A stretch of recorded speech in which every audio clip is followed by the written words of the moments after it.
You find yourself standing at the edge of a vast desert. The sand stretches before you in endless waves. The sky above is turning soft shades of purple and orange. The sun is setting slowly, very slowly. You watch as the light changes.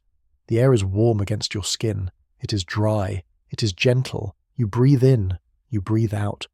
The world around you is quiet. You begin to walk. Your feet sink slightly into the sand with each step. The sand is warm. It holds the heat of the day, but the heat is fading now, cooling, becoming something softer, something easier. You walk forward. There is no rush. There is nowhere you need to be.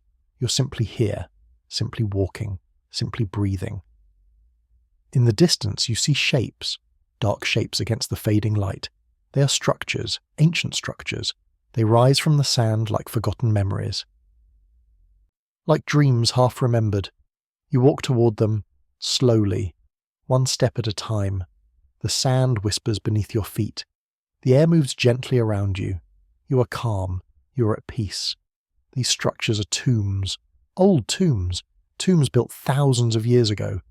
Tombs built for people who lived and died long before you were born. Long before anyone you know was born. They are silent now. They have been silent for so long. But they hold stories. They hold mysteries. They hold legends that have been told and retold across the centuries. You reach the first tomb. It is made of stone, heavy stone, stone that has been cut and shaped and placed with care. The entrance is dark. It leads down into the earth, down into shadow, down into coolness. You stand at the entrance. You do not feel afraid. You feel curious, gently curious. You wonder what lies below, what stories wait in the darkness. You step inside. The air changes. It becomes cooler, drier. It smells of dust and time. The walls around you are covered in symbols, strange symbols, beautiful symbols. They are carved into the stone.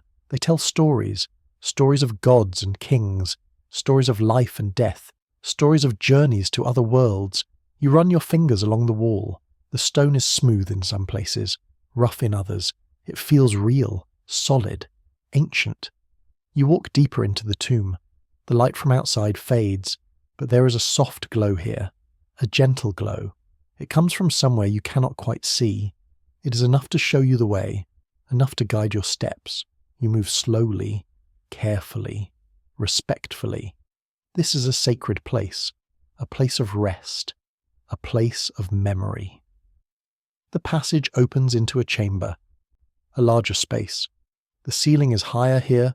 The walls are decorated more elaborately. There are paintings, paintings that have lasted for thousands of years. They show scenes of life, scenes of farming, scenes of feasting, scenes of the sun rising and setting, scenes of the Nile flowing, always flowing. The colours are faded now, but you can still see them, still imagine how bright they once were. In the centre of the chamber is a stone box, a sarcophagus. It is carved with more symbols, more stories, more mysteries. You stand beside it. You place your hand on the cool stone. You wonder who rested here, what life they lived, what dreams they dreamed, what they believed would happen when they closed their eyes for the last time. And then you remember the legends, the stories you have heard, the stories everyone has heard, stories of curses. Curses on those who disturb these tombs, curses on those who enter uninvited, curses that bring misfortune, illness, death. These stories have been told for over a century now. They began when explorers first opened these ancient places, when they first stepped inside, when they first looked upon what had been sealed away. But you do not feel cursed. You feel peaceful. You feel welcomed. You feel as though this place has been waiting. Waiting for someone to remember. Waiting for someone to listen. Waiting for someone to understand. You sit down beside the sarcophagus. You lean against it. The stone is cool against your back. You close your eyes for a moment. You breathe, in and out, slowly, steadily. You let yourself sink into the quiet. And in that quiet, the stories begin to come. The legends begin to unfold, not as warnings, not as threats, but as whispers, soft whispers, gentle whispers, whispers of things that might have been, things that might be, things that exist in that space between truth and imagination, between history and myth, Between waking and sleeping, you open your eyes. The chamber is still around you, still waiting, still holding its secrets, and you are ready to listen, ready to hear, ready to drift through these forgotten myths, these quiet tales, these legends that have been told to help us make sense of the unknown, to help us understand the mystery, to help us accept that some things cannot be explained. Some things can only be felt, only imagined, only dreamed. So you settle in. You let yourself relax. You let the stories come, slowly, gently, like the desert wind, like the flowing Nile, like the passage of centuries, like the setting of countless suns. You are here, in this ancient place, in this quiet place, in this place between then and now, and you are ready to hear the legends, the forgotten myths of the Egyptian tomb curses. The first whisper comes to you like a memory that is not your own. It is the story of the first opening, the first time in modern days that one of these tombs was breached, opened, explored. You see it in your mind, not as if you are watching, but as if you are remembering, as if you were there. The year is 1922. But time feels different in your vision. It feels fluid, uncertain. The numbers do not matter as much as the feeling of anticipation, of discovery, of stepping into a place that has been sealed for 3,000 years. You see a valley, a dry valley, a valley of rock and sand and heat. The Valley of the Kings, that is what it is called, a place where rulers were laid to rest, where their bodies were prepared, preserved, placed in the elaborate tombs filled with treasures to help them in the next life, to make their journey easier, to ensure they would be remembered. Many tombs in this valley have been found over the years, opened, explored, emptied. But there is one that has remained hidden, one that has waited, one that has kept its secrets, until now. You see figures, people working in the heat, digging, searching. They have been searching for years, looking for something that others said did not exist. But they believe, they continue, they do not give up, and then one day they find something, a step, a single step carved into the rock, hidden beneath debris, beneath centuries of sand and stone. They clear the sand carefully, slowly, and more steps appear, leading down, down into the earth, down into darkness, down into possibility. They follow the steps. They reach a door, a sealed door, a door that has not been opened in thousands of years, a door marked with symbols, with warnings, with the names of gods. You feel their excitement, their wonder, but you also feel something else, a hesitation, a moment of doubt. Should this door be opened? Should this seal be broken? What will they find beyond? What will they disturb? But curiosity is strong, discovery is powerful. They decide to open the door, to see what lies beyond, to bring to light what has been hidden in darkness for so long. The seal is broken, the door is opened, and you see what they see, a passage leading to another door, and beyond that door, chambers. Chambers filled with objects, beautiful objects, golden objects, statues, furniture, chariots, boxes, jars, all arranged with care, all placed with intention, all waiting, and in the innermost chamber they find what they have been searching for, a sarcophagus. Inside the sarcophagus, more layers, more protection, more care, and at the centre of it all, a mummy, the preserved body of a young king, a king who died long ago, a king whose name would soon become known around the world. The discovery is celebrated. It is magnificent. It is one of the greatest archaeological finds in history. People marvel at the treasures, at the craftsmanship, at the glimpse into a world long gone. Articles are written, photographs are taken, the world watches with wonder, but then something else begins, something quieter, something darker. Whispers begin. Whispers of strange events, of unusual occurrences, of misfortunes. You see these events now, not as facts, but as stories, as legends forming, as myths taking shape. A man falls ill. He has been involved in the excavation. He has entered the tomb. He has breathed the air inside, and now he is sick, feverish, weak. He does not recover. Within months he dies. The cause is unclear. Some say it was an infection, a natural illness, but others whisper Others remember the warnings, the curses inscribed on tombs, the threats to those who disturb the dead. More deaths follow, or so the stories say. People connected to the discovery, people who entered the tomb, people who handled the objects. They fall ill, they have accidents, they die in ways that seem strange, unexpected, and with each death the whispers grow louder. The curse. The curse of the tomb, the curse of the young king.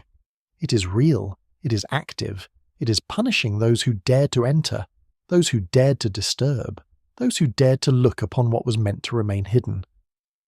But you wonder, sitting in your own ancient chamber, leaning against the cool stone, you wonder if this is truly curse, or if it is something else, something more human, more understandable, more natural.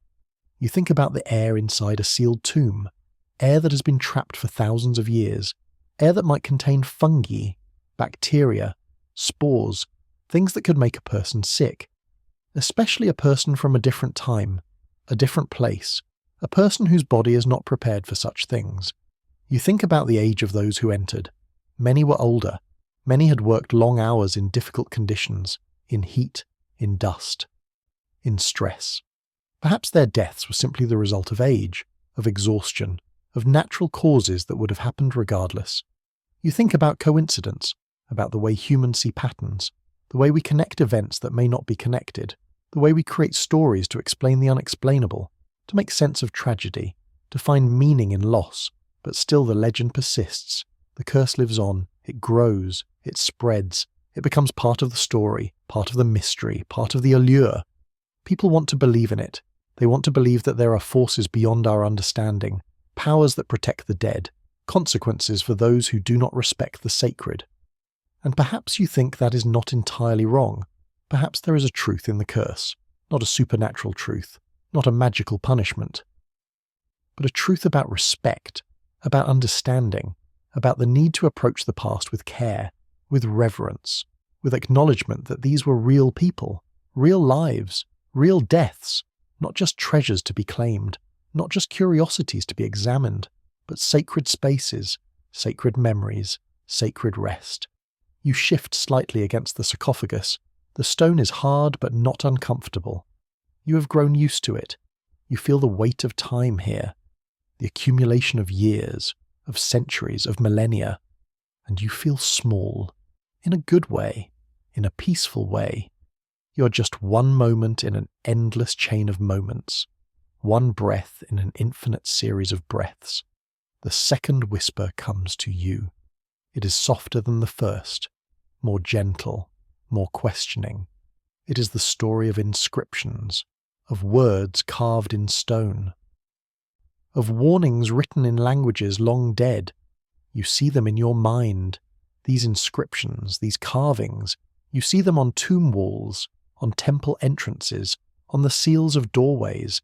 They are written in hieroglyphs, those beautiful symbols, those picture words, birds and snakes and eyes and hands, each one meaning something, each one part of a message. Some of these inscriptions are prayers, requests to the gods, requests for protection, for peace, for eternal life. They ask that the deceased be remembered, that their name be spoken, that their spirit be allowed to continue its journey. These are gentle words, hopeful words, words filled with love and longing. But other inscriptions are different. They are warnings, threats. They speak of consequences, of punishments, of what will happen to those who disturb this place, to those who steal from the dead, to those who disrespect the sacred. You see one such inscription now in your mind. It is carved above a doorway. Deep in a tomb, the symbols are clear, the message is direct. It says something like this: Death will come on swift wings to those who disturb the rest of the king. Or perhaps it says, He who enters this tomb with impure heart will face judgment. Or maybe, the guardian spirits will strike down any who defile this place. The exact words vary. Different tombs have different inscriptions, different warnings, different threats. But the meaning is the same. Stay away. Do not enter. Do not disturb. This is sacred ground. This is protected ground. This is ground that will defend itself. And yet you wonder, sitting in your quiet chamber, breathing the ancient air, you wonder about the purpose of these warnings. Were they truly meant to invoke curses, To call down supernatural punishment? Or were they meant to be deterrents, simple warnings to grave robbers, to thieves, to those who would steal the treasures meant for the afterlife? Because grave robbing was common in ancient times, very common, even in the years immediately following a burial. People knew that tombs contained riches, gold, jewels, valuable objects, and some were willing to risk the consequences, to risk the anger of the gods, to risk the curse, for the promise of wealth, for the lure of treasure. So perhaps these inscriptions were practical, a way to frighten away the fearful, a way to make thieves think twice, a way to add one more layer of protection, beyond the sealed doors, beyond the hidden entrances, beyond the guardians. The words themselves would serve as guards, as warnings, as reasons to turn back. But humans are curious creatures. We are drawn to the forbidden. We want to see what we are told not to see. We want to know what we are told we should not know. And so the warnings sometimes have the opposite effect. They do not deter, they attract, they intrigue, they challenge. You think about the archaeologists, the explorers, the researchers who entered these tombs. Did they see the warnings? Yes. Did they read them? Yes. Did they understand them? Probably. And yet they entered anyway, because for them, the knowledge was worth the risk. The discovery was worth the potential consequence. The chance to glimpse the past was worth facing whatever might come, and what did come, for most, nothing. Most who entered ancient tombs lived long lives. Healthy lives, normal lives. They did their work, they made their discoveries, they shared their knowledge with the world, and they died eventually, as all humans do. But not from curses, not from supernatural forces, from natural causes, from the simple passage of time, but the few who did die soon after, the few who fell ill, the few who had accidents. These are the ones we remember. These are the ones who become part of the legend, part of the myth, part of the curse. It is the nature of stories. We remember the exceptional, the unusual, the dramatic. We forget the ordinary, the expected, the mundane. And so the curse grows in our telling. It becomes bigger, more powerful, more real. With each retelling it gains strength, gains believers, gains life.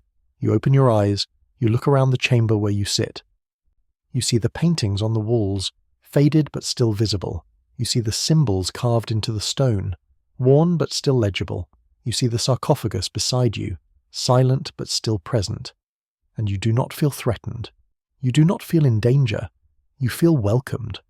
As if this place is glad someone has come, glad someone remembers, glad someone cares. Perhaps that is the real message, the real meaning behind the inscriptions. Not a threat, not a curse, but a plea. Remember us, honor us, respect us. We were here, we lived, we mattered. Do not forget, do not dismiss, do not ignore. And when someone does remember, when someone does honor, when someone does respect, perhaps the curse lifts, perhaps the warning fades, perhaps the spirits rest easy, knowing they have not been forgotten, knowing their story continues, knowing they are still part of the world, still part of the memory, still part of the endless chain of existence. You close your eyes again, you let yourself sink deeper into the quiet, into the peace, into the ancient presence that surrounds you. You breathe slowly, in and out, and you wait for the next whisper, the next story, the next legend to unfold. The third whisper is about objects, the treasures found within the tombs, the beautiful, valuable, carefully crafted objects that were meant to accompany the dead, to serve them in the afterlife, to ensure their comfort, their status, their continuation. You see these objects in your mind: golden masks, intricate jewellery, ornate furniture, model boats, weapons, tools, games, food offerings, everything a person might need, everything a person might want, all placed with care. All arranged with thought, all imbued with meaning. These objects were not just decorative, they were functional, spiritual, necessary. The ancient people believed that death was not an ending. It was a transformation, a journey, a passage to another form of existence. And in that other existence they would need things, just as they needed things in life. So they prepared, they gathered, they created, They commissioned artists and craftsmen to make beautiful versions of ordinary objects, to make eternal versions of temporary things, to make sacred versions of mundane necessities. And when a person died, especially a person of importance, these objects were placed in the tomb, sometimes hundreds of objects, sometimes thousands, all carefully selected, all properly blessed, all positioned according to ritual and tradition. The tomb became a house for the dead, a home for the spirit, a place where they could dwell, where they could rest, where they could prepare for whatever came next. But then, centuries later, these tombs were opened, these objects were removed, taken to museums, displayed in glass cases, studied by scholars, admired by visitors. They were no longer serving their original purpose, no longer accompanying the dead, no longer fulfilling their sacred function. And this, some say, is the source of the curse, the removal of these objects, the separation of the dead from their provisions, the breaking of the bond between the spirit and the material. When you take what was meant for the afterlife and bring it into the world of the living, you disturb a balance, you disrupt an order, you invite consequences, you see stories now. Stories of specific objects, a golden mask that brought misfortune to all who possessed it, a jewelled necklace that caused illness in those who wore it, a statue that seemed to move on its own, to appear in different places, to watch with stone eyes that felt too alive. These stories are told and retold. They are expanded, embellished, made more dramatic with each telling. But at their core, they all express the same idea. These objects are not ordinary. They carry something with them, some essence of their original purpose, some memory of the dead they were meant to serve, some resentment at being removed, some desire to return. But you wonder, sitting in your ancient chamber, thinking about these tales, you wonder if objects can truly carry curses. Can a thing made of gold and stone and wood truly harbour malevolent intent? Can it truly cause harm? Or is it something else? Something about how we treat these objects, how we view them, how we handle them? When an object is taken from a tomb and displayed in a museum, it is removed from its context. It is separated from its story. It becomes just a thing, a curiosity, an artifact. The sacred becomes secular. The meaningful becomes merely interesting. And perhaps there is a kind of curse in that, not a supernatural one, but a curse of forgetting, of losing connection, of treating the remains of human devotion as mere collector's items. And when we forget the context, we may also forget to be careful. We may handle objects roughly, store them improperly, expose them to conditions they were never meant to endure. And old objects are fragile. They can break, they can decay. They can release substances that have been contained for centuries, dust, particles, chemical compounds, things that might make a person sick if inhaled or touched. So when someone falls ill after handling an ancient object, is it a curse, or is it simply a reaction? A natural consequence of exposing oneself to ancient materials, to substances that have been sealed away, to dust that contains who knows what.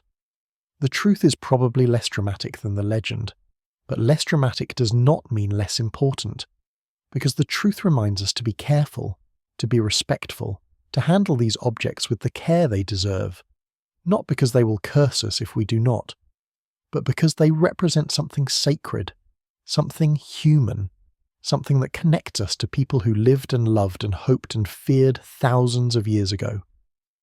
You think about the objects in the chamber around you. You cannot see them in the darkness, but you imagine them. You imagine the care with which they were chosen, the love with which they were placed, the hope that they represented.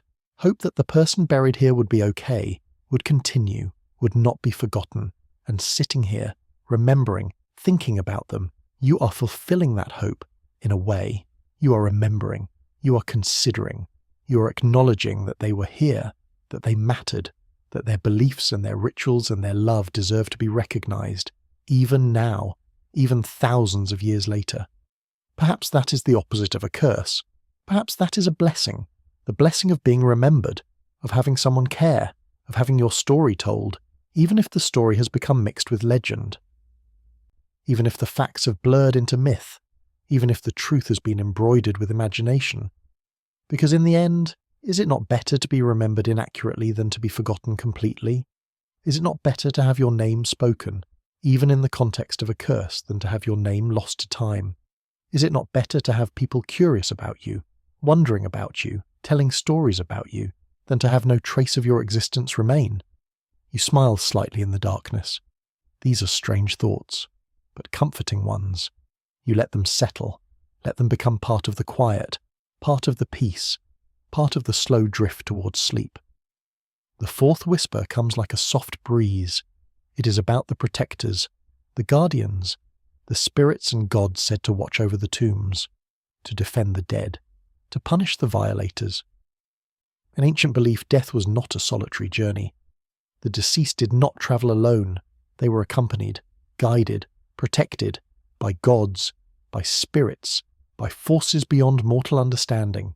These protectors had names: Anubis, the jackal-headed god of the dead; Osiris, the god of the afterlife; Isis, the goddess of magic and protection; Thoth, the god of wisdom and writing; and many others, each with a role, each with a purpose, each committed to ensuring the dead reach their destination safely.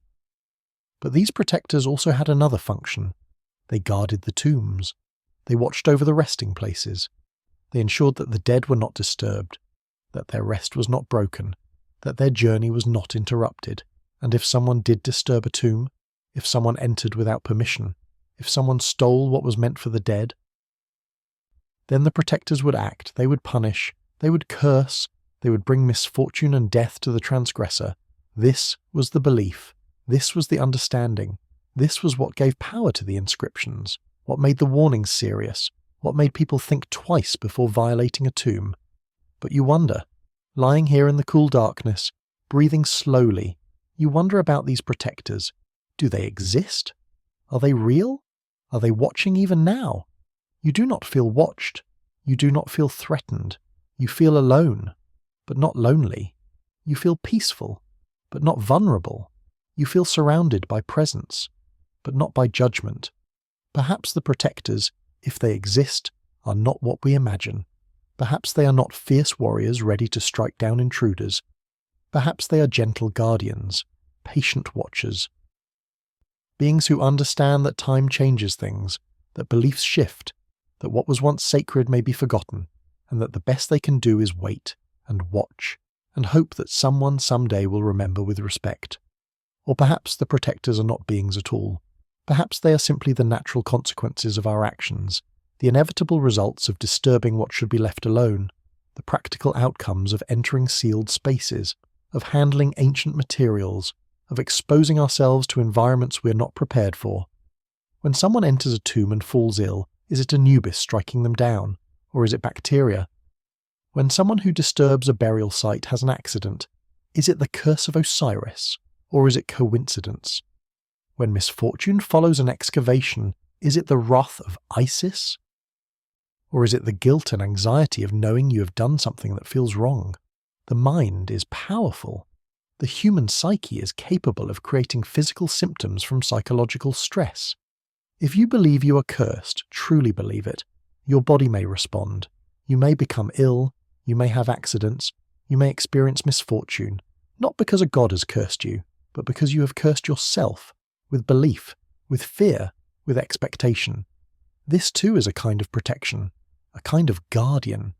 The power of belief itself serves to protect the tombs, to make people hesitant, to make them careful, to make them think about consequences. Even if those consequences are of their own making, you shift against the sarcophagus. Your body is relaxed, your breathing is slow, you are sinking deeper into that space between waking and sleeping. That space where thoughts become dreams, where stories become visions, where the boundary between real and imagined grows thin and permeable. In this space, you can almost see them, the protectors, not as fierce gods with weapons, but as presences, shadows in the darkness, shapes at the edge of vision, not threatening, just there, just watching, just waiting.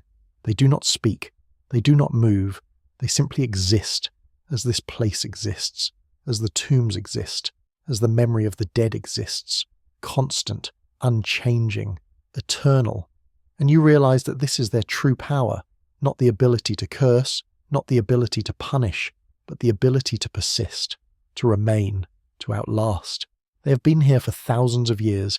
They will be here for thousands more, long after you are gone, long after everyone alive now is gone. Long after the current civilizations have risen and fallen, they will remain, watching, waiting, protecting, not through violence, not through curses, but through simple, patient, eternal presence. And there is something comforting in that, something that makes you feel less afraid of your own mortality, less anxious about your own eventual end. Because these protectors, these guardians, these eternal watchers, they prove that something can last, something can endure, something can persist beyond the brief span of a human life. Perhaps not our bodies.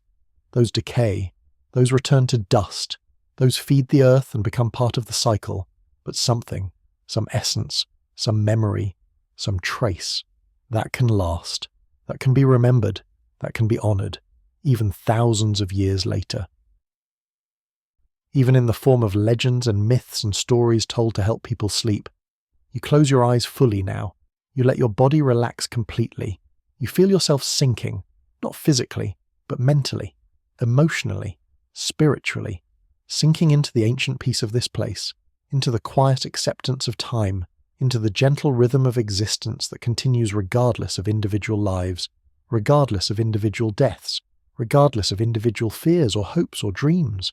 The fifth whisper is about the seekers, the people who enter tombs, who explore ancient places, who seek knowledge, who pursue discovery, who risk the curse, if curse there be, for the sake of understanding.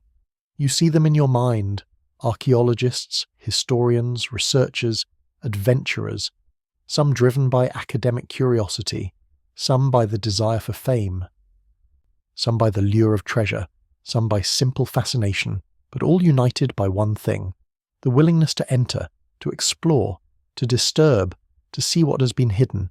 These seekers have existed for as long as there have been tombs to enter. Even in ancient times, people explored the tombs of those who came before, sometimes to rob, sometimes to reuse the space, sometimes out of curiosity, the urge to explore, to discover, to know. This is deeply human. It crosses cultures, it crosses time, it is part of what makes us who we are. But this urge comes with consequences. When you explore a tomb, you change it. Your presence alters the environment. Your breath adds moisture to air that has been dry for millennia. Your footsteps disturb dust that has settled for centuries. Your touch transfers oils and particles to surfaces that have been untouched. You cannot enter without changing, cannot observe without affecting, cannot discover without disrupting, and some of those disruptions can be harmful. To the tomb, to the artifacts, to the knowledge they contain, a careless touch can destroy a fragile painting. An eager excavation can damage a delicate object. A hasty removal can lose important context. The very act of discovery can be an act of destruction. Is this the curse? Is this the punishment? Not a supernatural force striking down the intruder, but the natural consequence of the intrusion itself. The inevitable result of entering what was meant to remain sealed, the price of knowledge, the cost of discovery. You think about the first seekers, the first people in modern times to enter the great tombs. What must they have felt, standing in a space untouched for thousands of years, breathing air that had been sealed since ancient times, seeing objects exactly as they were left? The awe must have been overwhelming. The sense of connection to the past must have been profound. The feeling of privilege, of responsibility, of witnessing something extraordinary. But also perhaps a sense of guilt, a sense of violation, a sense of doing something that should not be done, even if done for the best reasons, even if done with care and respect. The act of entering still breaks a seal, still disturbs a rest, still changes something that was meant to remain unchanged, and when bad things happened after, when people fell ill, when accidents occurred, when misfortune struck, perhaps it was not a curse from angry gods. Perhaps it was guilt manifesting, anxiety creating symptoms, the psychological weight of having done something that felt forbidden. That felt wrong, even if intellectually justified, even if academically valuable, even if historically important. The human mind does not always listen to intellectual justifications.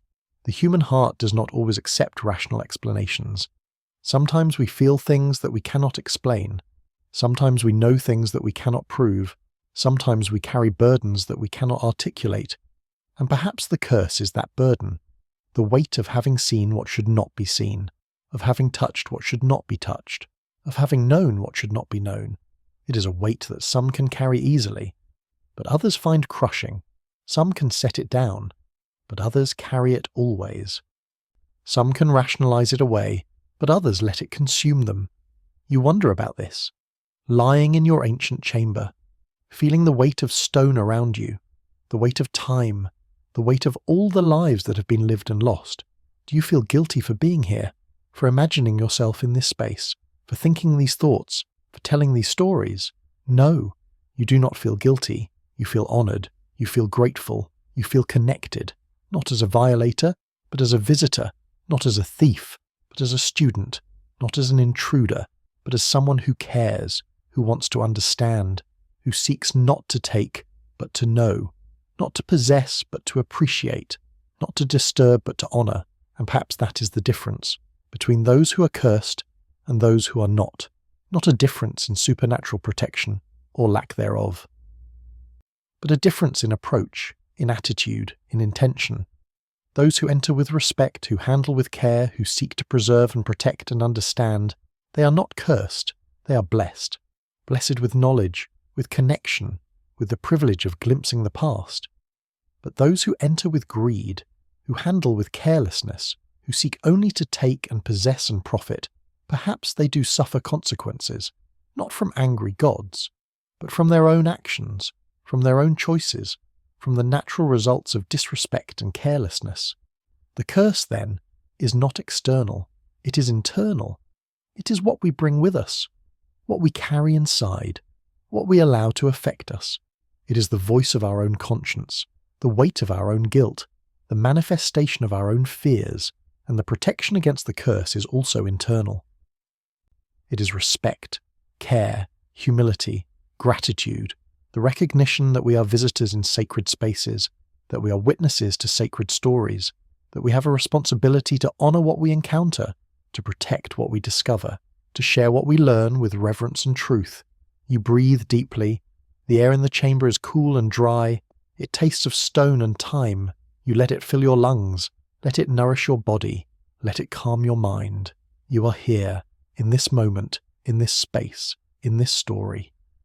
And you are okay, safe, at peace, undisturbed by curses, untroubled by fears, unworried about consequences, because you are here with respect, with care, with love for the mystery, with appreciation for the legend, with gratitude for the opportunity to imagine, to wonder, to explore, even if only in your mind, even if only in your dreams, even if only in this slow, gentle drift towards sleep. The sixth whisper comes so softly you almost do not hear it. It is about the desert itself, the vast, ancient, eternal desert that holds these tombs, that preserves these stories, that keeps these secrets. The desert is harsh. It is hot during the day. Cold at night, it is dry. So dry that nothing rots, nothing decays in the way things decay in wetter climates.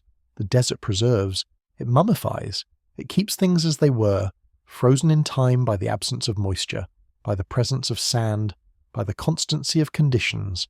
This is why Egypt became the land of the dead, why tombs were built in the desert, why bodies were buried in the sand. The desert itself was a preserver, a protector, a partner in the quest for immortality, the dry air, the hot sand, the stable climate. All of these helped keep the dead from decaying, helped keep their bodies intact, helped ensure that they could continue, that they could endure, that they could last. But the desert is also dangerous. It can kill, it can overwhelm, it can consume those who do not respect it, who do not understand it, who do not prepare for it. The heat can cause exhaustion, dehydration, death. The cold at night can cause hypothermia, exposure, death. The sandstorms can blind, disorient, bury. The desert gives, but it also takes. It preserves, but it also destroys. It protects, but it also threatens. And perhaps this too is part of the curse. Not a supernatural force, but the natural danger of the desert itself. When archaeologists worked in the Valley of the Kings, they worked in extreme conditions. heat that could reach well over 100 degrees. Sun that beat down relentlessly, air so dry it cracked lips and stung eyes and parched throats. They worked long hours, physical labour, digging, hauling, climbing, exploring. In these conditions it is no wonder some fell ill, no wonder some suffered, no wonder some died. The curse was not magic, it was heat exhaustion, dehydration, infection from small cuts that did not heal properly in the harsh environment, respiratory problems from breathing dust, heart problems from the physical strain, all natural causes, all understandable consequences, all predictable results of working in such extreme conditions. But calling it a curse is easier, more interesting, more dramatic. It makes a better story. It sells more newspapers. It captures more imagination, and so the narrative shifts. The natural becomes supernatural. The explainable becomes mysterious. The ordinary becomes extraordinary. You imagine yourself in that desert now, not in the cool chamber, but outside, standing in the sand under the vast sky. It is night. The stars are out. More stars than you have ever seen. They fill the sky from horizon to horizon, brilliant points of light in the darkness. The Milky Way stretches overhead like a river of stars, like a path, like a road. The ancient Egyptians believed that the dead became stars, that they rose to the sky and took their place among the eternal lights, that they looked down on the living, that they watched, that they waited, that they remained. And looking up at all those stars, you can almost believe it. You can almost feel the presence of all those who came before. All those who lived and loved and died and were buried in the tombs around you. All those whose names were carved in stone, whose bodies were wrapped and preserved, whose spirits were sent on their journey. They are up there, in the stars, in the light, in the vast eternal darkness of space, looking down, watching, waiting, remembering. And perhaps they are not angry. Perhaps they do not curse. Perhaps they simply watch with curiosity, with interest, with wonder at what has become of the world they left behind, at how things have changed, at how people still remember them, still tell their stories, still honour their memory, even in strange ways, even in forms they would not recognise, even through legends and myths and bedtime stories. The desert wind blows gently. It carries sand. It carries dust. It carries the scent of ancient stone, of ancient earth, of ancient time. It whispers across the sand, across the tombs, across your skin. It is warm, but not uncomfortable. It is constant, but not annoying. It is present, but not intrusive. This wind has blown for thousands of years. It blew when the tombs were built. It blew when the bodies were buried. It blew when the treasures were placed. It blew when the seals were set. And it has blown every day since, through all the centuries, through all the changes, through all the discoveries and disturbances and explorations. It keeps blowing, constant, eternal, indifferent. The wind does not care about curses. It does not care about legends. It does not care about human concerns. It simply blows. It simply is. It simply continues. As the desert continues, as the stars continue, as time continues, regardless of us, beyond us. Around us. We are small, we are brief, we are temporary, but we are part of it, part of the continuation, part of the cycle, part of the eternal story. And there is comfort in that, in being part of something larger, something older, something that will continue long after we are gone. It makes our individual concerns seem smaller, our individual fears seem less important, our individual deaths seem less tragic. Because we are not alone, we are not separate, we are not isolated, we are connected to the past, to the future, to each other, to the earth, to the sky, to the stars, to everything. You take a deep breath. The desert air fills your lungs. It's dry, warm, ancient. You hold it for a moment, then release it slowly, and with that breath, you release some of your tension, some of your worry, some of your need to understand everything, to explain everything, to rationalize everything. You let yourself simply be, simply exist, simply experience, without judgment, without fear, without concern. The desert holds you, the night surrounds you, the stars watch over you, and you are safe, You are at peace. You are part of the eternal rhythm, the slow, steady, unstoppable rhythm of existence, of continuation, of the universe simply being what it is, always has been, always will be. The seventh whisper is about time itself, about the way time works differently in these ancient places, about the way past and present seem to blur, about the way moments stretch and compress, about the way a few thousand years can feel like yesterday, or forever, or both. Time is strange. We experience it as linear, as moving forward, as progressing from past to present to future.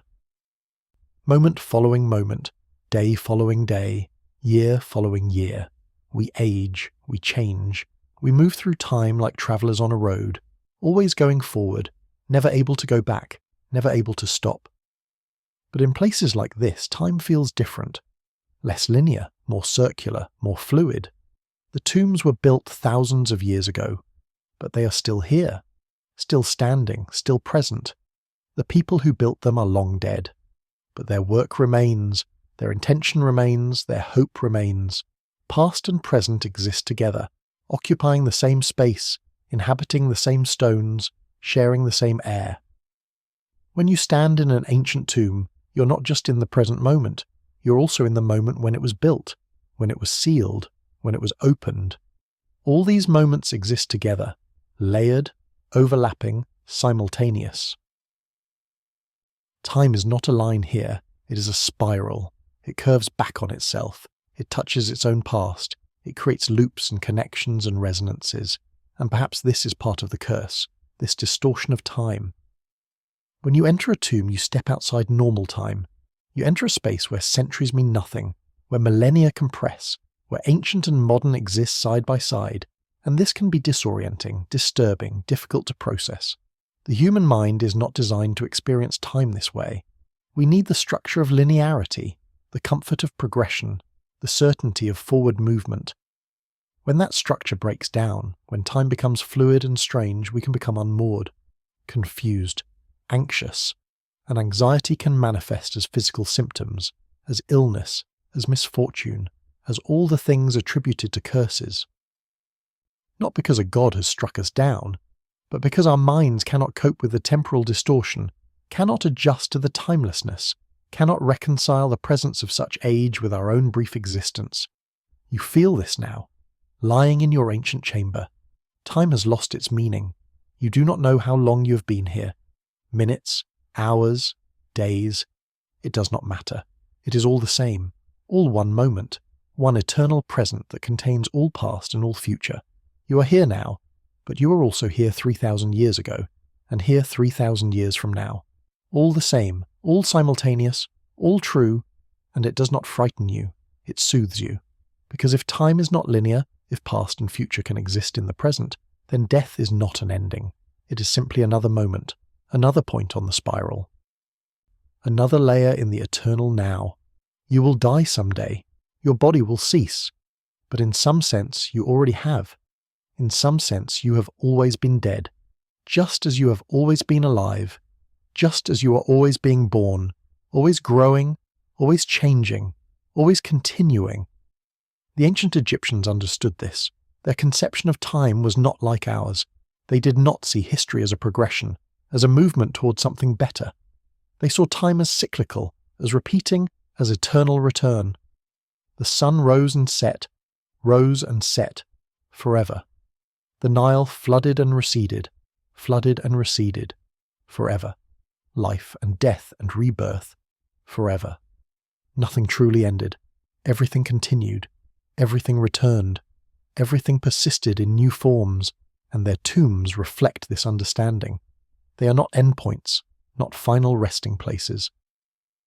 They are waypoints, transition spaces, places where one form of existence ends and another begins, where the body stops but the spirit continues, where time stops but eternity begins, where death occurs but life persists.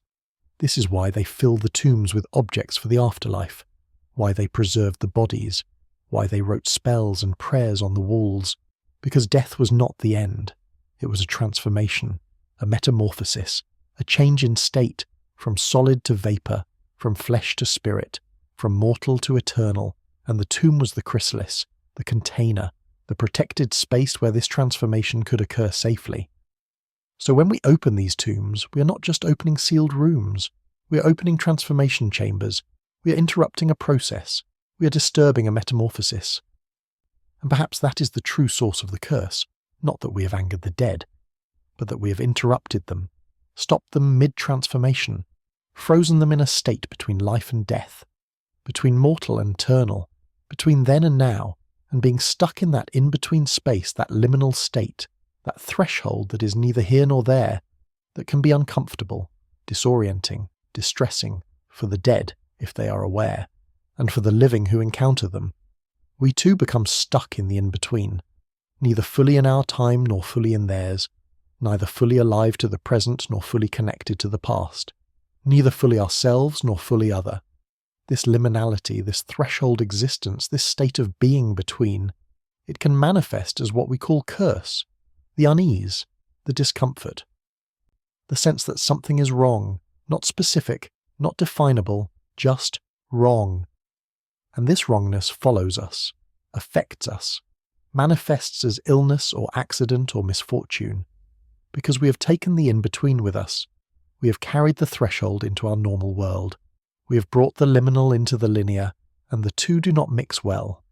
But you do not feel this wrongness, not here, not now, because you are not trying to take anything, not trying to carry the threshold with you. You are simply visiting, simply experiencing, simply being here in this moment that contains all moments. You accept the timelessness, you embrace the simultaneity, you allow yourself to exist in the in-between, comfortable with the ambiguity, at peace with the uncertainty, content with the mystery, and perhaps that is the protection, the antidote to the curse. Not taking, just being, not possessing, just experiencing, not extracting, just witnessing. When you can exist in the liminal space without trying to resolve it, without trying to make it linear again, without trying to bring it under control, then the curse has no power. Then the discomfort fades, then the wrongness becomes rightness, then the in-between becomes a place of peace rather than distress. You breathe slowly, in and out. Your body is completely relaxed. Your mind is quiet. You exist in the eternal now, the ancient present, the timeless moment, and you are at peace. The eighth whisper is about names, the power of names, the importance of being remembered by name, the fear of being forgotten, of being nameless, of ceasing to exist even in memory. In ancient Egypt, the name was crucial. It was not just a label, not just a way to identify someone. It was part of the person's essence, part of their soul. To speak someone's name was to give them life. To remember someone's name was to keep them alive. To forget someone's name was to kill them again. More finally than death of the body. To forget was to erase, to unmake, to destroy utterly. This is why so much effort went into preserving names. They were carved in stone, written on tomb walls, inscribed on objects, repeated in prayers, spoken in rituals. The name must endure, must be remembered, must continue to be said, because as long as the name was spoken, the person existed, continued, lived on in some form, and the worst thing that could happen to someone in ancient Egypt was not death, not physical destruction. It was the erasure of their name, the destruction of their memory, the obliteration of all record that they had existed. This was the ultimate punishment, the final death, the true end. No afterlife could be reached if your name was forgotten. No eternal existence was possible if no one remembered you. You simply ceased, utterly, completely, finally. So when tombs were built, the name of the deceased was written everywhere, on the entrance, on the walls, on the sarcophagus, on the objects inside, over and over, repeated, reinforced, ensured, so that anyone who entered would see the name, would read the name, would speak the name, and in speaking it would give life to the dead, would allow them to continue, would ensure their existence persisted. But there is a dark side to this belief. If speaking a name gives life, then speaking it with anger, with curse, with hatred, could give life to something dark, could empower something malevolent, could create a spirit of vengeance rather than peace. And some of the curse legends focus on this. on the idea that speaking the name of the dead, especially a dead king, a dead powerful person, without proper respect, without proper ritual, could awaken something, could disturb something, could anger something. When the tomb of the young king was opened, his name was spoken by thousands, millions. It became one of the most famous names in the world. Everyone knew it. Everyone said it. In newspapers, in books, in casual conversation. The name was spoken more in a few years than it had been in 3,000 years prior. And all that speaking, all that attention, all that energy. Perhaps it did something. Perhaps it created something. Perhaps it gave power to something that should have remained quiet. This is speculation, of course, legend and myth rather than fact. But it is a compelling idea that our words have power, that speaking a name can have consequences, that attention itself can be a kind of force, a kind of energy, a kind of magic, not supernatural magic, but the magic of belief, of focus, of collective consciousness. When millions of people think about something, speak about something, focus on something, does that create a kind of reality, a kind of presence, a kind of existence? Modern psychology would say yes, in a way. Not that the dead literally come back to life, but that our collective belief creates a kind of tulpa, a thought form, an entity made of belief and attention and expectation, and this thought form can have real effects on us, on our behaviour, on our experiences. We create the curse through our belief in it, we empower it through our fear of it, we make it real through our expectation that it is real. And once created, the thought form persists. It takes on a life of its own. It becomes part of the legend, part of the story, part of the cultural consciousness, and future generations inherit it, believe in it, fear it, and in doing so, keep it alive, keep it powerful, keep it real, not objectively real, but real in its effects, real in its influence, real in its power to shape how we think and feel and behave. You think about the name of the young king, the one whose tomb was found, whose treasures were displayed, whose curse became legendary. You could speak that name now. You could say it aloud in this ancient chamber, but you choose not to. Not out of fear. Not out of belief in supernatural consequences, but out of respect. Out of recognition that the name is not yours to use casually, that it belongs to someone, to a real person who lived and died and hoped to be remembered, and that speaking it should be done with care, with consideration, with reverence.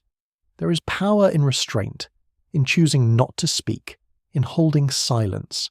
This too is a form of respect, a form of honour, a form of protection, not for yourself, but for the dead, for their memory, for their legacy.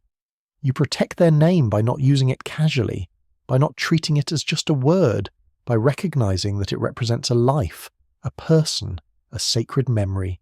And perhaps this is the lesson of the curse. Not that we should fear the dead, not that we should avoid speaking their names, but that we should do so carefully, thoughtfully, respectfully, that we should remember that names have weight, that memory has power, that the way we speak about the past affects both the past and the present, that our words matter, our attention matters, our respect, or lack thereof, matters. In your mind you think of all the names carved in all the tombs throughout Egypt, thousands of names, tens of thousands, each one a person, each one a life, each one a hope for remembrance. Some are famous now, known worldwide, spoken by millions, but most are forgotten, erased not by intentional destruction but by simple neglect, by the passage of time, by the failure of memory, by the overwhelming number of dead compared to the limited capacity of living memory. And this seems sad, tragic, that so many who hoped so fervently to be remembered are now forgotten, that their names, carved so carefully in stone, are unread, unspoken, unseen, that they have suffered the final death they feared most, the erasure, the forgetting, the end of existence even in memory. But perhaps that is too dark a view. Perhaps being forgotten is not a curse. Perhaps it is simply the natural order. Everything fades, everything ends, everything returns to dust, monuments crumble, inscriptions wear away, memories fade. This is not tragic. It is simply true. The universe is not designed to remember us forever. It moves on, it continues, it creates new things, new lives, new memories, and the old must make way for the new. This is right. This is necessary. This is how it should be. And yet some names do persist. Some memories do endure. Some people are remembered thousands of years after their death. Not because they were the most important, not because they were the most powerful, but because of chance, of circumstance, of luck. Their tomb survived when others crumbled. Their name was read when others were forgotten. Their story captured imagination when others faded. It is random, arbitrary, unfair in many ways, but it is how it is. And those who are remembered, they carry the memory for all the forgotten. They represent all the others, all the unnamed, all the forgotten, all the lost. When you think of ancient Egypt, when you remember the pharaohs, when you speak the names that have survived, you're in a way honouring all of them, all who lived, all who died, all who hoped, all who feared, all who loved, all who are now dust and memory and fading echoes in stone chambers far from the light. You feel tears on your cheeks. When did you start crying? You are not sad exactly, not happy either. You feel something else, something deeper, something that does not have a simple name. Connection, perhaps, recognition, the acknowledgement of shared humanity across vast spans of time, the understanding that you and those ancient people are not so different. You both live, both die, both hope, both fear, both want to matter, both want to be remembered, both want your brief existence to mean something, to matter, to continue, even if only in memory, even if only in stories, even if only in legends and myths told to help people sleep. You close your eyes, the tears dry slowly in the cool air. You breathe, in and out, and you feel grateful. Grateful for this moment, this experience, this connection, this glimpse across time. This understanding that transcends words and spans millennia. You are here, they were here, and in this moment, in this ancient space, in this timeless now, you are together, sharing the same air, the same stone, the same quiet, the same peace. The ninth whisper is about fear, the primal human fear of death, of the unknown, of what comes after, and how this fear manifests in stories, in legends, in curses. Death is the great unknown, the ultimate mystery. No one who has died can tell us what it is like, what happens, where we go, if anywhere, what we become, if anything. It is the one experience that every human will have, and the one experience about which we have no reliable information. Only beliefs, only hopes, only fears, only guesses. This uncertainty is terrifying. Humans do not like uncertainty. We like to know, to understand, to predict, to control. And death is beyond all control, beyond all understanding, beyond all prediction. It comes to everyone, in its own time, in its own way, and we cannot stop it, cannot avoid it, cannot negotiate with it. It is inevitable, absolute, final, at least in terms of our bodily existence. So we create stories, we create beliefs, we create religions and philosophies and myths, all to help us cope with the fear, to give us some sense of understanding, some sense of control, some sense that death is not the end, that there is something after, that we will continue, that we matter, that our existence has meaning beyond the brief span of our physical life. The ancient Egyptians created one of the most elaborate death mythologies ever conceived. They believed in multiple souls, multiple parts of the self, the ka, the life force, the ba, the personality, the ak, the transfigured spirit.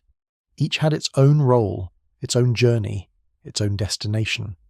Death was not simple, it was complex, multifaceted, a transformation rather than an ending, and they believed in an afterlife, a beautiful afterlife, a place called the Field of Reeds, where the sun always shone, where crops grew abundantly, where the dead could live forever in peace and plenty. But reaching this place was not automatic. It required preparation, preservation of the body, proper burial, correct rituals, knowledge of spells, passage through dangers, judgment by the gods, the weighing of the heart against the feather of truth. Only those who passed all these tests could reach paradise. The others faced annihilation, true death, the final end, the destruction of all their souls. The erasure of their existence. This belief system served multiple purposes. It explained death. It gave death meaning. It provided comfort to the living. It encouraged moral behavior. It created jobs for priests and embalmers. It drove the economy. It shaped the culture. It defined the civilization. Egypt became the land of the dead because death was so central to their understanding of existence, so important to their worldview, so integral to their identity. But all of this elaborate mythology, all these complex beliefs, all these detailed rituals, they all stem from one simple thing: fear. Fear of death, fear of ending, fear of ceasing to exist, fear of being forgotten, fear of the unknown, fear of the darkness, fear of the void. And the tomb curses, these legends, these stories, they too stem from fear, but a different kind of fear. Not the fear of the dead, but the fear for the dead. The fear that they will not be left in peace, that their rest will be disturbed, that their journey will be interrupted, that their transformation will be stopped, that they will be trapped forever in the in-between place, unable to move forward, unable to reach paradise, unable to complete their metamorphosis. So the curses were created, written, carved, spoken, as warnings, as protections, as last defences against disturbance. Stay away, do not enter, do not disturb, let the dead rest, let them complete their journey, let them reach their destination. If you interfere, there will be consequences, not because we hate you, but because we love them, because we want them to be okay, because we fear for them, because we need to believe they are safe, at peace, on their way to paradise. This is the fear that drives the living to protect the dead. Parental instinct extended beyond death, the need to care, to shield, to defend, even when we ourselves are gone. Even when we cannot actively protect anymore, we create structures, rituals, warnings, curses, all to ensure that those we love will be safe, will be undisturbed, will be able to reach their rest. And when the tombs are opened, when the seals are broken, when the dead are exposed to light and air and the gaze of strangers, this fear is activated. Not in the dead. They are beyond fear, but in us, in the living. We fear that we have done something wrong, something harmful, something that will have consequences, not for us, but for them, for the dead, for those we have disturbed, and this fear becomes guilt, anxiety, worry. These emotions can be powerful, overwhelming.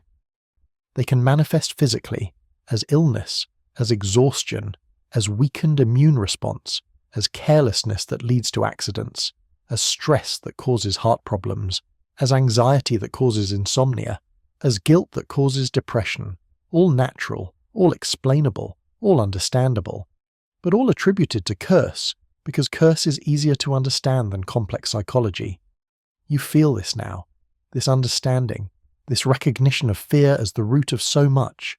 Fear drives us to create, to protect, to defend, to warn, to threaten, but fear also drives us to explore, to discover, to understand, to seek knowledge, to pursue truth. We fear the unknown, so we try to make it known. We fear death, so we study those who have died. We fear being forgotten, so we remember others. We fear meaninglessness, so we create meaning. Even when that meaning is dark, even when that meaning is curse, even when that meaning is legend and myth rather than truth and fact. Because meaning, any meaning, is better than no meaning. A frightening explanation is better than no explanation. A cursed universe is better than a random universe. If there are curses, there are rules. If there are rules, there is order. If there is order, there is sense. And sense is what we need, what we crave, what we create even when it does not exist. Because the alternative, that things just happen, that there is no reason, no purpose, no guiding force, that is too frightening, too empty, too void. So we create curses, we create gods, we create systems of belief, we create stories that explain why bad things happen, why good people suffer, why the innocent die, why life is unfair. The curse is not the explanation. It is the need for explanation made manifest. It is fear given form. It is uncertainty made into narrative. It is the human need for meaning crystallized into legend, and there is nothing wrong with this, nothing foolish, nothing primitive. It is deeply, profoundly, essentially human. We are meaning-making creatures, we cannot help it. We need stories, we need explanations, we need to believe that things happen for reasons, even when those reasons are dark, even when those reasons are frightening, even when those reasons are curse. You understand this now, lying in your ancient chamber, breathing the ancient air, feeling the ancient presence. You understand that the curse is not external. It is not a force sent by angry gods. It is not a punishment from the dead. It is our own fear, our own need, our own psychology, made external, made other, made into story, so that we can cope, so that we can understand, so that we can continue, despite the mystery, despite the unknown, despite the fear. And understanding this does not diminish the power of the curse. It does not make the legends less meaningful. It does not invalidate the stories. Because the psychological is as real as the physical. The internal is as powerful as the external. The stories we tell ourselves shape our reality, create our experience, define our world. The curse is real because we make it real, because we believe it, because we fear it, because we need it, and that is enough. You breathe deeply, the understanding settles into your bones, into your heart, into your soul, if such a thing exists. You feel lighter, clearer, more at peace. Not because the mystery is solved, but because you accept the mystery. Not because the fear is gone, but because you understand the fear. Not because the curse is broken, but because you see the curse for what it is. A story, a meaningful story, a necessary story, a story that connects us to others, to the past, to the dead, to ourselves, to our own deepest fears and hopes and needs, and that is the true power of legend. Not that it explains what happened, but that it helps us cope with what we cannot explain. Not that it gives us truth, but that it gives us meaning. Not that it protects us from danger, but that it helps us face the dangers we cannot avoid. Death, loss, forgetting, meaninglessness, the void, the unknown. The curse helps us confront these things, process them, accept them, and continue living despite them. This is why these stories persist, why they matter, why they are told and retold, why they appear in newspaper articles and documentaries and bedtime stories for adults who need to sleep. Because we need them. We need the mystery. We need the fear. We need the meaning. We need the connection. We need the reminder that others have faced the unknown before us, that others have grappled with death and fear and uncertainty, that others have tried to make sense of the senseless, that others have created stories to cope, and that we can too. We can create our own meanings, our own stories, our own ways of understanding, our own methods of coping, our own curses if necessary, our own blessings, our own legends, our own myths. And in doing so, we join the endless chain of human story-making. We become part of the tradition. Part of the continuation, part of the eternal human project of making meaning in a universe that offers none.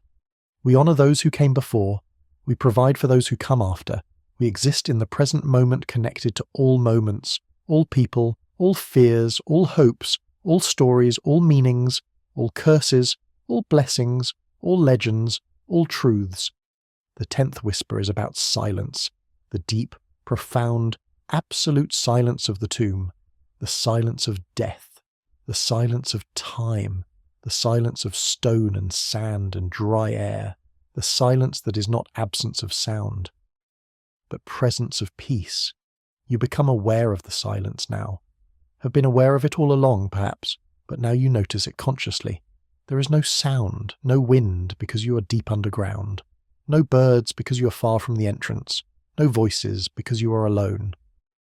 No machines because this place is ancient, untouched by modernity, no hum of electricity, no tick of clocks, no rumble of traffic, nothing, just silence. Pure, complete, total silence. And in this silence you hear things, not sounds, but presences. The silence itself has texture, weight, quality. It is not empty. It is full, full of time, full of memory, full of all the years that have passed, all the moments that have occurred, all the breaths that have been breathed, all the thoughts that have been thought, all of it compressed into this silence, this stillness, this peace. In normal life, silence is rare. Even when we are alone, there is sound, the hum of appliances, the buzz of lights, the distant noise of neighbours, the ambient sound of civilization. We are never truly in silence, never truly removed from the constant input of noise, and because silence is rare, it can be uncomfortable, unsettling. We fill it with music, with television, with podcasts, with conversation. We avoid silence. We fear it. Because in silence, we are left with ourselves, with our thoughts, with our fears, with our mortality. But the silence of the tomb is different. It is not uncomfortable. It is comforting. It is not unsettling. It is settling. It does not provoke anxiety. It provides peace. Because this silence is not absence, it is presence. The presence of time, the presence of patience, the presence of eternal rest, the presence of completion, the presence of acceptance. The dead are silent. They do not speak. They do not cry. They do not laugh. They do not make demands. They simply rest in silence, in stillness, in peace. And this silence is their gift to themselves, to the universe, to anyone who enters their space, the gift of peace, of rest, of cessation of striving, of release from the need to do, to be, to matter. In death, the dead are free from all obligations, all expectations, all needs. They simply are, in the purest sense, in the most complete sense, in the most peaceful sense. And sitting here, in this silent tomb, you feel that peace, that freedom, that release. You are not dead. But for this moment you participate in their silence, you share their stillness, you experience their peace. And it is profound, it is healing, it is exactly what you need, what you came here for, what these legends offer. Not fear, not excitement, not drama, but this, silence, peace, rest, the deep, profound, absolute rest of the ancient dead.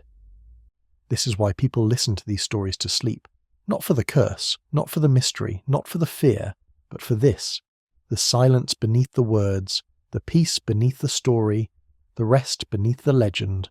The words are just a vehicle, a way to guide you here, to this place, this silence, this stillness, this peace. The actual content barely matters. It is the rhythm that matters, the cadence, the slow, steady, soothing progression toward this moment, this silence, this rest. You let yourself sink into the silence, let it surround you, envelope you, become you. Your breathing slows, your heartbeat calms, your thoughts quiet. You're becoming still, becoming silent, becoming peaceful, not dying, but participating in the death state, the rest state, the peace state, for just this moment, for just this time, for just this sacred, silent, still space between waking and sleeping, between living and dying, between being and not being. The silence holds you, gently, carefully, lovingly, the way a parent holds a sleeping child, the way the earth holds the dead, the way time holds all moments, the way the universe holds all existence, with perfect care, with absolute security, with infinite patience. There is no rush, there is nowhere to go, there is nothing to do, there is only this moment, this silence, this peace, this perfect, complete, total rest. And in this rest, you are safe, you are held, you are protected, not by curses, not by gods, but by silence itself, by stillness, by the simple, profound, absolute peace of cessation, of stopping, of resting, of being still and knowing. Knowing what? Knowing nothing, knowing everything. Knowing that you do not need to know, that it is okay not to know, that mystery is acceptable, that uncertainty is bearable, that the unknown is not threatening. It is simply unknown, and that is okay. That is fine. That is perfect. Because in the silence, all questions cease, all worries fade, all fears dissolve. There is only this, only now, only peace. And peace is enough, more than enough. It is everything. It is all you need, all you have ever needed, all you will ever need. Just this, just peace, just silence, just rest. Your body is completely relaxed now, every muscle soft, every joint loose, every bone heavy. You're sinking into the stone beneath you, into the earth below, into the sand and rock and ancient layers of time. You are being absorbed, welcomed, integrated. You're becoming part of the silence, part of the stillness, part of the peace, not dying, but dissolving. Boundaries blurring, self-fading, identity loosening. You are becoming the tomb, the stone, the silence, the peace itself. This is not frightening. This is beautiful. This is exactly right.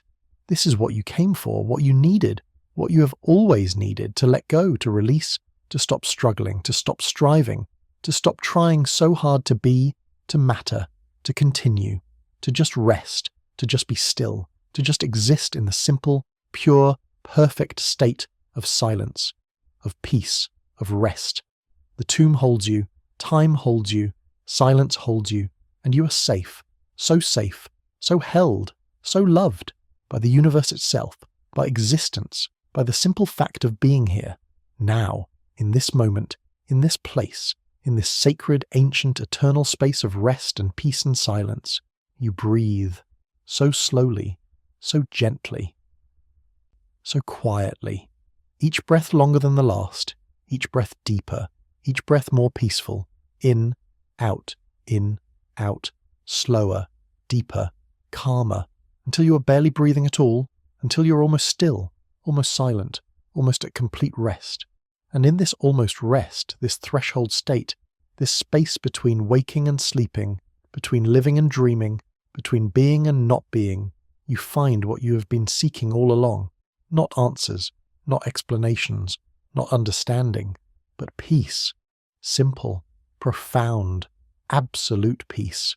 The peace of the tomb, the peace of the dead, the peace of silence, the peace of rest, the peace of letting go, the peace of acceptance, the peace of being exactly where you are, exactly when you are, exactly who you are, without need for change, without need for more, without need for anything at all. Just this.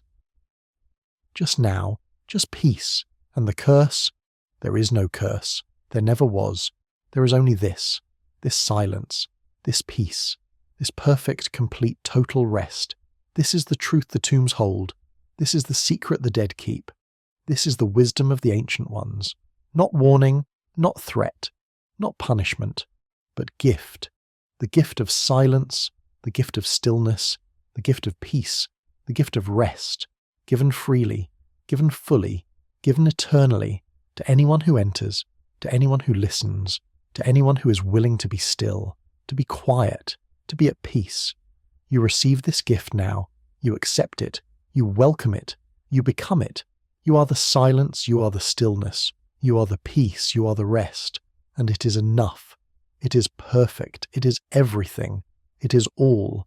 It is. And with that understanding, that acceptance, that becoming, you drift.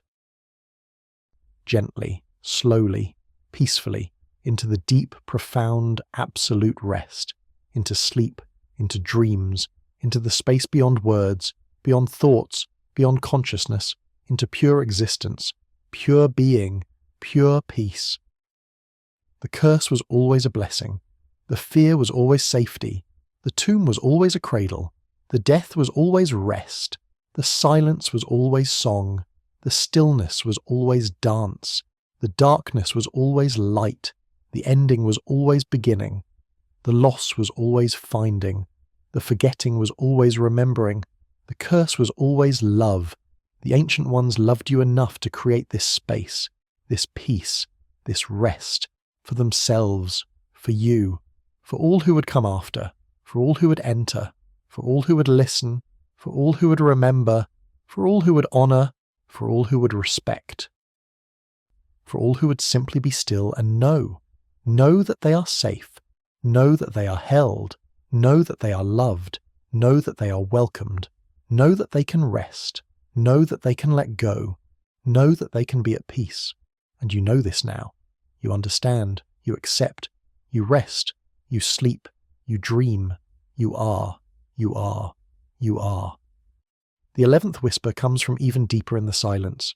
It is about the objects again, but not their curse, their stories, the lives they represent, the care they embody, the love they hold. Each object placed in a tomb was chosen with care. Nothing was random. Nothing was carelessly tossed in. Everything had meaning. Everything had purpose. Everything represented something.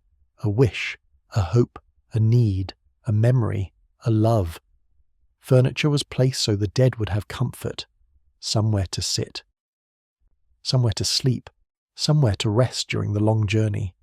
The furniture was beautiful, crafted by skilled artisans, decorated with precious materials, made to last, made to serve, made with love, with respect, with devotion. Food was placed so the dead would not hunger. Bread, beer, meat, fruit, all prepared with care, all offered with reverence, all meant to sustain, to nourish, to provide.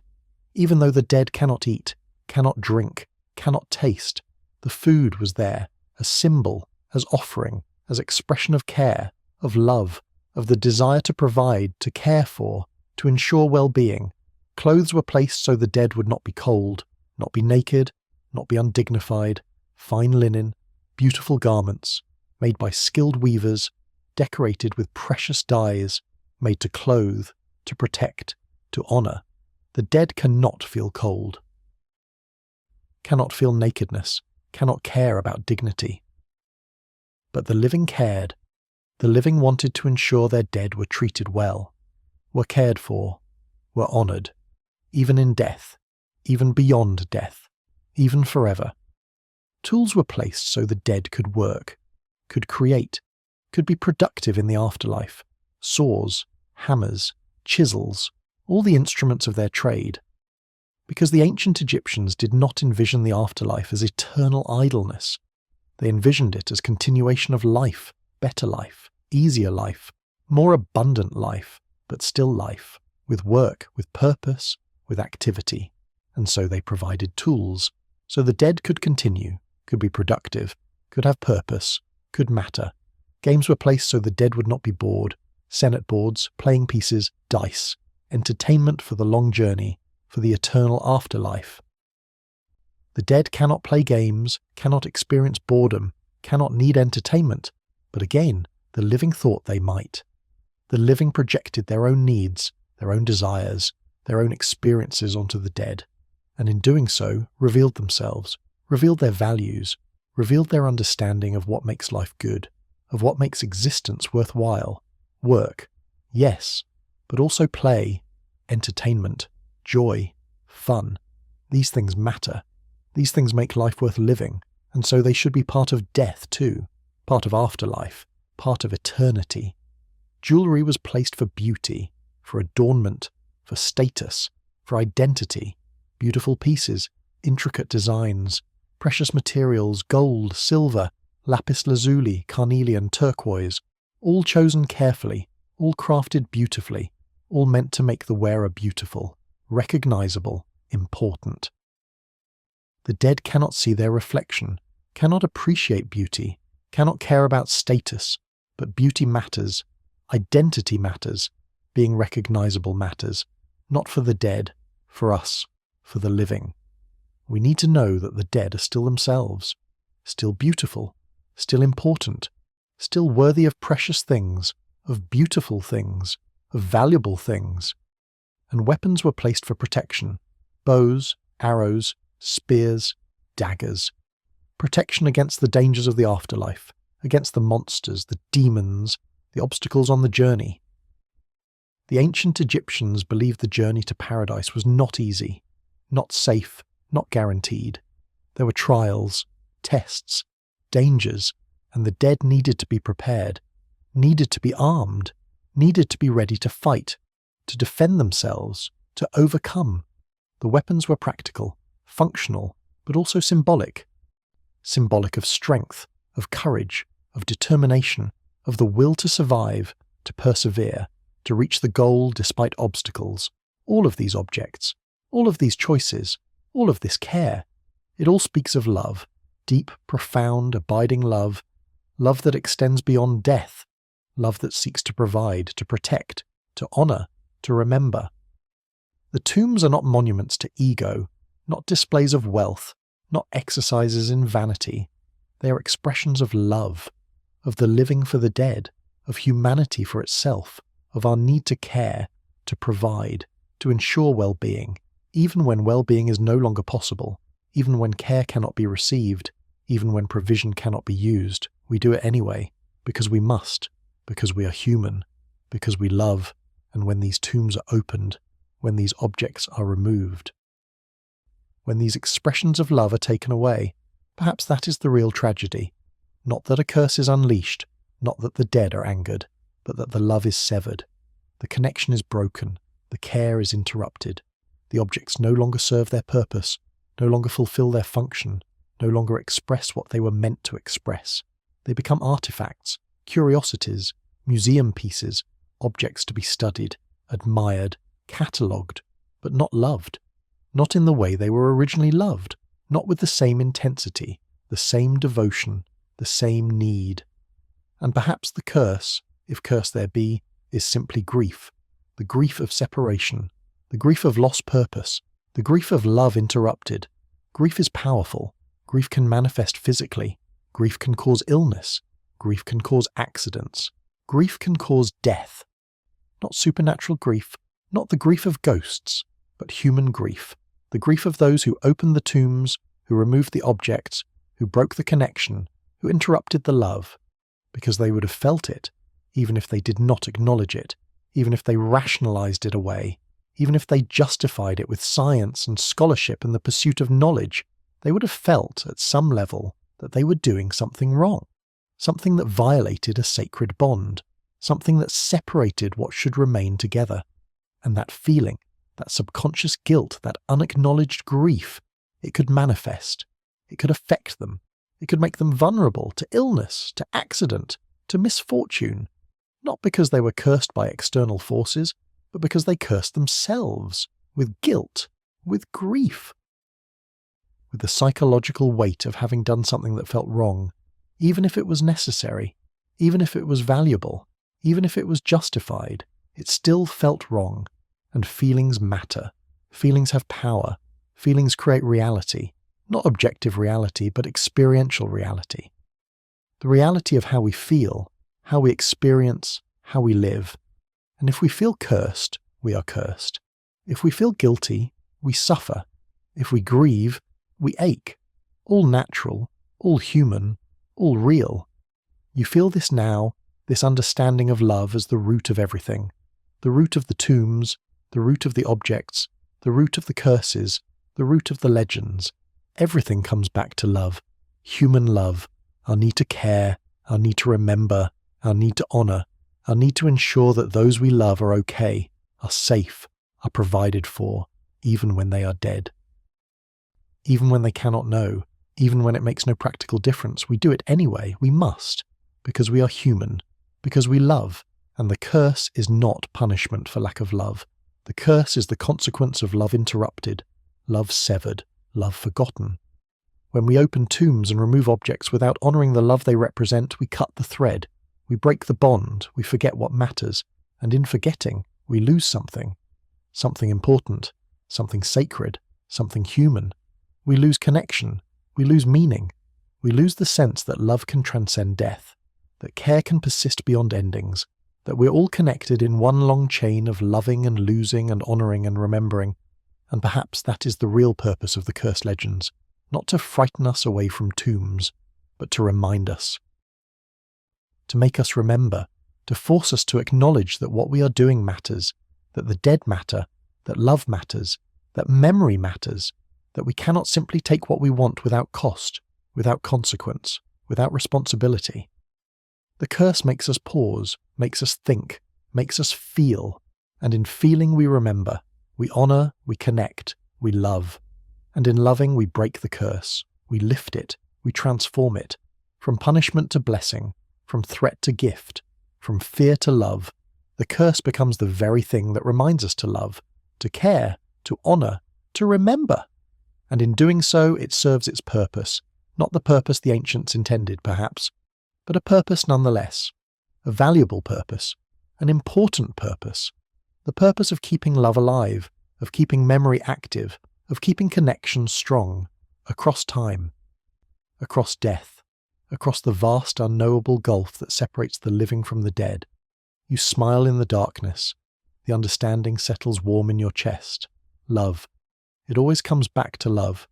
The answer to every question, the solution to every problem, the meaning of every mystery. Not romantic love necessarily, but human love, connection, care. The simple, profound, universal need to matter to someone, to be remembered by someone, to be honoured by someone, to be loved by someone. This need drives everything, explains everything, solves everything. When you approach the ancient with love, there is no curse. When you handle the sacred with care, there is no danger. When you remember the dead with honour, there is no threat. There is only this, only love, only connection, only the eternal human story of caring for each other, in life, in death, in memory, forever. The 12th Whisper is about the modern world, about how these ancient legends persist in our time, about why they still matter, about what they tell us about ourselves. We live in a scientific age, an age of reason, an age of knowledge. We have technology that the ancients could not have imagined. We have understanding that would seem like magic to them. We can explain things that would have been mysteries to them. We know about bacteria, about viruses, about the causes of disease, about the reasons for death. We do not need curses to explain misfortune. We have science, we have medicine, we have rational explanations for almost everything, and yet the curse legends persist. They continue to be told, to be believed, at least partially, to be referenced, to be used, in movies, in books, in documentaries. In conversations, the curse of the pharaohs, the mummy's curse, the danger of disturbing ancient tombs, these ideas are everywhere in popular culture. They have become part of our collective consciousness, part of our shared mythology, part of our cultural vocabulary. Why? Why do these legends persist in an age that should have outgrown them? Why do we still tell stories about curses when we know they are not real?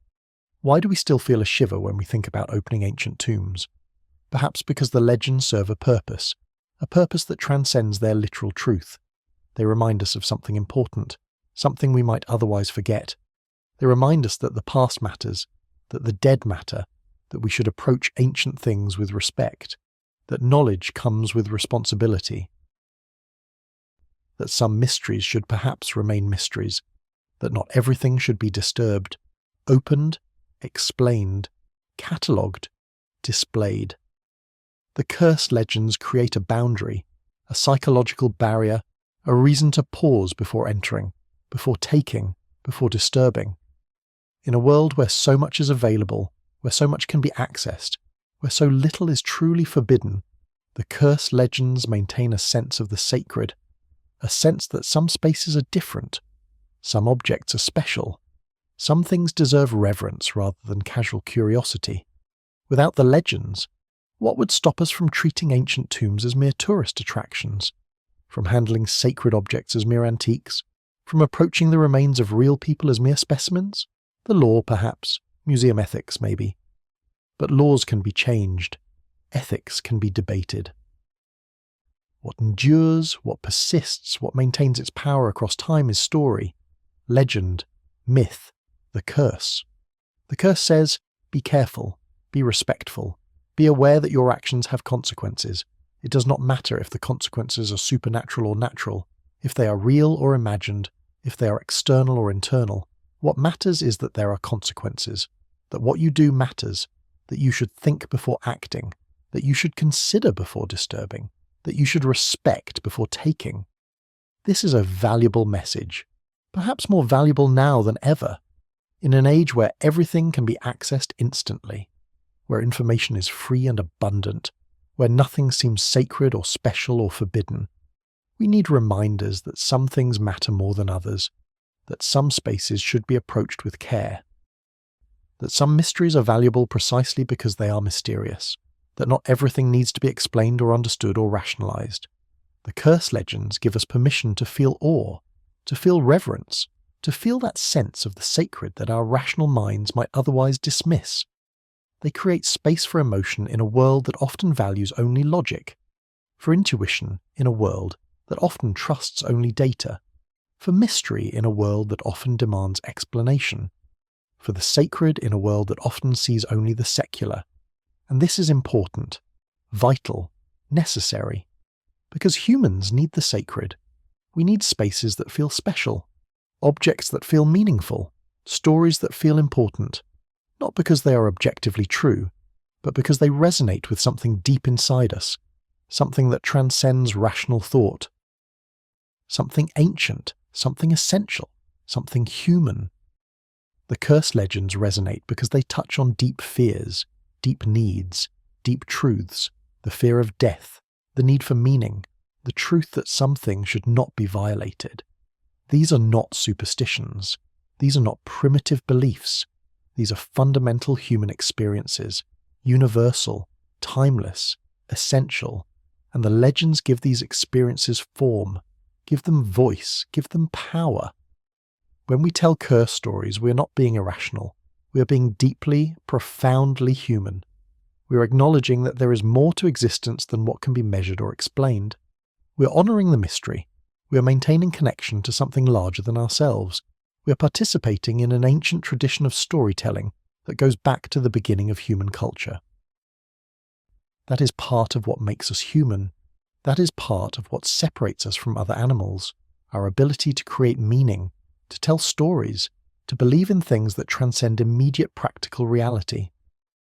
And the curse legends do all of this.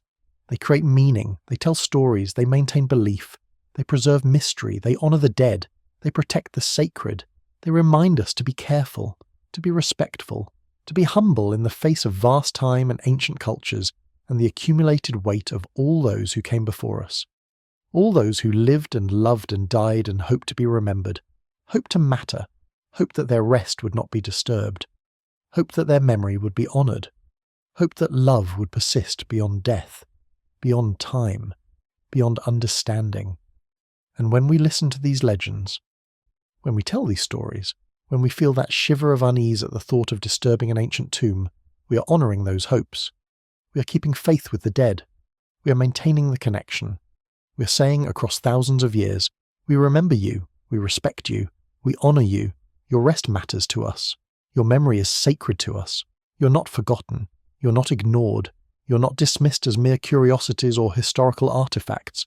You are people, real people, who lived and died and deserve respect, deserve honour, deserve remembrance. This is what the curse legends really do. This is their true purpose, not to frighten, not to threaten, not to punish, but to remind, to honour, to respect, to maintain connection between the living and the dead, between the past and the present, between the sacred and the secular, between mystery and knowledge, between fear and love. They hold all of these in balance, in tension, in that liminal space where both can coexist, where both are necessary, where both are true. You understand this now, fully, completely. The curse legends are not about curses at all. They are about love, about connection, about memory, about the human need to honour the dead, to respect the sacred, to maintain mystery, to create meaning, to tell stories, to be human in the fullest sense, to carry the past into the present, to ensure that those who came before are not forgotten, not dismissed, not disrespected, but remembered, honoured, loved, always, forever, across time, across death, across the vast unknowable mystery of existence itself, and in understanding this, you feel peace, deep peace. Because you have honoured the legends by truly understanding them, by seeing past the surface to the depth beneath, by recognising the love at their core, by participating in the ancient human tradition of remembering, of caring, of honouring, of maintaining connection. You have not broken any curses, you have fulfilled them, you have done what they ask, you have remembered, you have respected, you have honoured, you have loved, and that is enough. More than enough, it is everything. It is all that was ever asked, all that was ever needed, all that matters, to remember, to respect, to honour, to love. This is the way to break curses, to lift burdens, to find peace, to connect with the ancient ones, to participate in the eternal story, to be human, to matter, to continue, always, forever, in love, in memory, in story, in legend, in truth. In this moment, in all moments, in the eternal now that contains all time, all people, all love, all memory, all stories, all legends, all curses, all blessings, all peace. The 13th whisper is about dreams, the dreams of the dead, the dreams of the living, the dreams that connect us, the dreams that persist, the dreams that matter. Did the ancient Egyptians dream in their tombs? If consciousness persists in some form, if the dead are in some sense aware, do they dream? Do they experience anything? Do they know that time has passed, that they have been sleeping for thousands of years? Do they know that the world has changed, that new people walk the earth, that their civilization has ended, that their gods are no longer worshipped, that their language is no longer spoken? Do they know? Do they care? Do they dream? We cannot know. We can only imagine. And in imagining, we project. We project our own experiences onto them, our own fears, our own hopes, our own dreams. We imagine that they dream of the lives they lived, of the people they loved, of the things they lost, of the paradise they hope to reach. We imagine that they dream of the Nile flowing, of the sun rising, of fields of wheat, of abundant feasts, of reunions with those who died before them, of peace, of rest, of eternity. Or perhaps they do not dream at all. Perhaps death is dreamless sleep. Perhaps consciousness ends with the body. Perhaps there is nothing after. No awareness, no experience, no dreams, just absence, just nothing, just the quiet void of non-existence. And if that is true, then the tombs are empty in more than one sense, empty of living things, but also empty of awareness. Empty of experience, empty of anyone to appreciate the care, the love, the elaborate preparation, empty of anyone to use the objects, to eat the food, to wear the clothes, to play the games, all of it wasted, all of it meaningless, all of it for nothing. But even if that is true, even if death is absolute ending, even if there are no dreams, it does not make the tombs meaningless. Because the meaning was never for the dead. The meaning was for the living. The tombs are dreams made solid, dreams made stone, dreams made real. They are the living dreaming on behalf of the dead, dreaming that death is not the end, dreaming that love can persist, dreaming that care can transcend, dreaming that memory can last, dreaming that we matter, dreaming that existence has meaning, dreaming that we will be remembered, dreaming that we will be honoured, dreaming that we will not be forgotten, dreaming that our brief lives will echo through eternity. These are powerful dreams, important dreams, human dreams. They shape how we live, how we love, how we die, how we remember. They give meaning to existence. They make life bearable. They make death acceptable. They make loss endurable. They make love possible. Because if nothing persists, if nothing matters, if death is absolute ending and forgetting, then why love at all? Why care? Why try? Why do anything? But if there is even a chance, even a hope, even a dream that something persists, that something matters, that love can transcend death, then everything changes. Then life has meaning. Then caring makes sense. Then trying is worthwhile. So we dream. We dream for ourselves. We dream for our dead. We dream the tombs into existence. We dream the afterlife into reality. Not objective reality, perhaps, but experiential reality. The reality of meaning, of purpose, of significance. The reality that makes life worth living and death worth facing. And the curse legends are part of this dreaming. They are dreams of protection, dreams of justice, dreams of consequence, dreams that the dead are not helpless, that they have power, that they can defend themselves, that they can punish those who would harm them. These dreams make us feel better, make us feel that the dead are okay, that they are protected, that we do not need to worry about them, that they can take care of themselves, even in death, even in the tomb, even in the silence and stillness and eternal rest. But these dreams also make us behave better, make us more careful, more respectful, more honourable. Because if the dead have power, if they can curse, if they can punish, then we must be good to them, must honour them, must respect their rest. The dream of curse creates the reality of respect. The fear of consequence creates the practice of honour. The legend of power creates the truth of protection, not because the curse is real, but because our behaviour is real, our respect is real, our honour is real, our protection is real. We protect the dead by believing they can protect themselves. We honour them by fearing their power. We respect them by taking their warnings seriously. The dream creates the reality. The legend becomes truth. The curse becomes blessing. The fear becomes love, and you dream now, lying in your ancient tomb, in your imagined space, in your story-created reality. You dream the ancient ones. You dream their lives. You dream their deaths. You dream their tombs. You dream their objects. You dream their curses. You dream their blessings. You dream their peace. And in dreaming them, you create them. You give them existence. You grant them reality. You allow them to persist. You ensure they are not forgotten. You honour their memory. You respect their rest. You love them across time, across death, across the vast gulf that separates the living from the dead, the present from the past, the known from the unknown. Your dreams are soft now, vague, formless.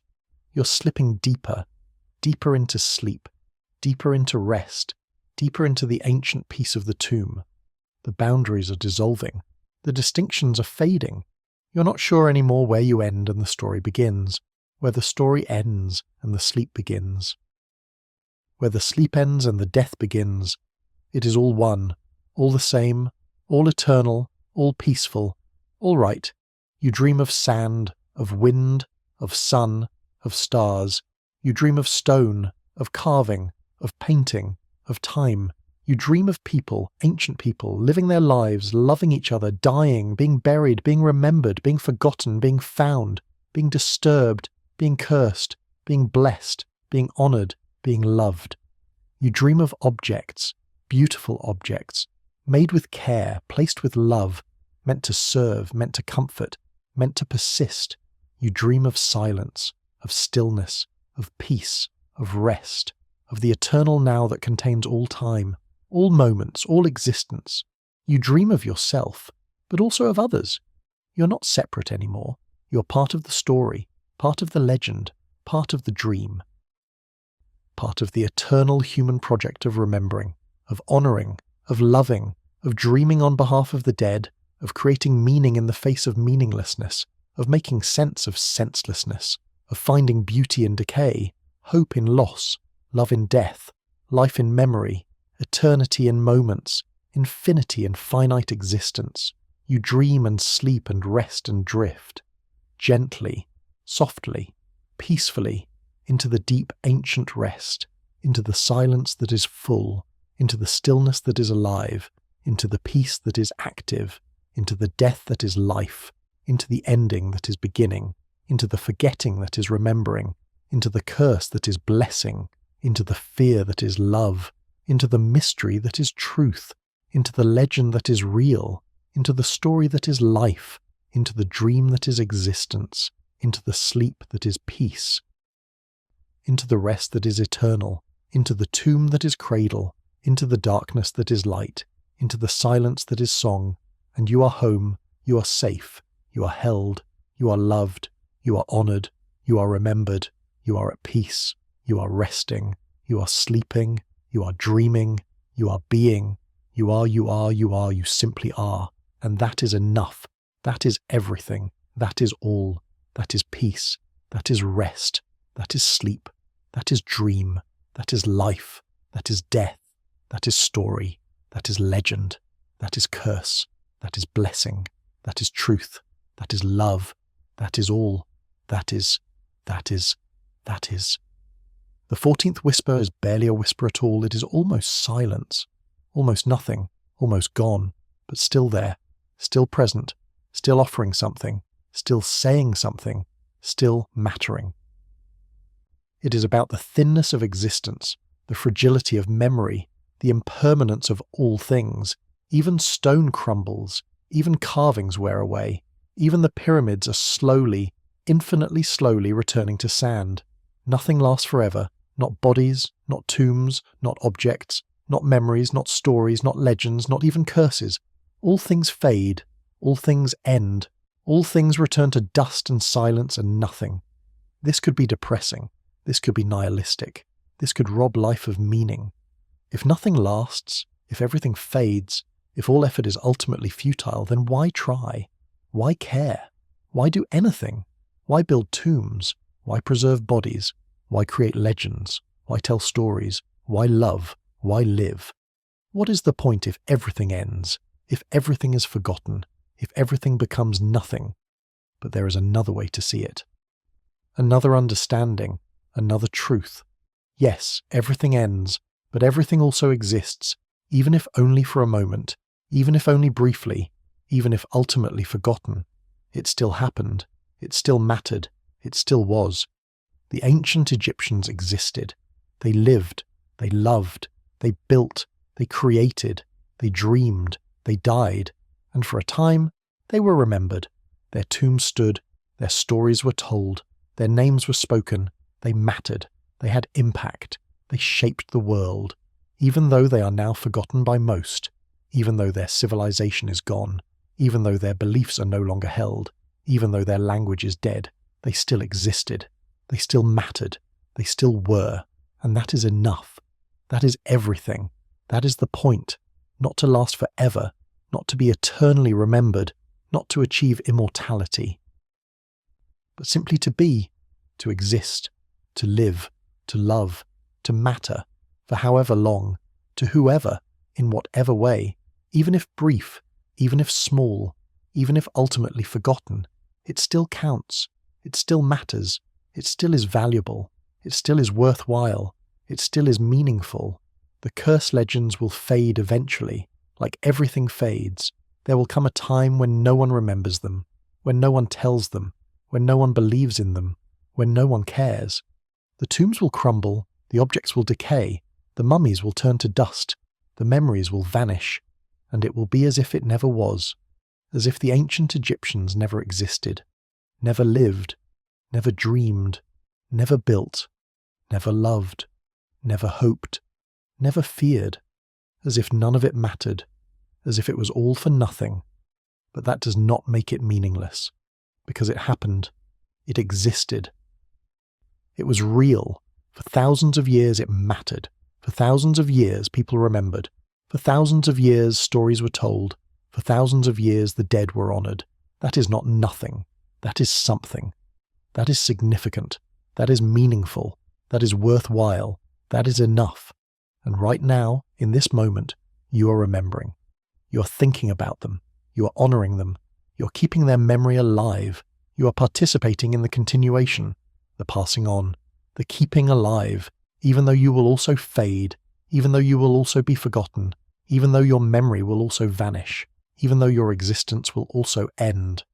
Right now you are here, you are thinking, you are honouring, you are loving, you are connecting, you are participating, you are being, and that is enough.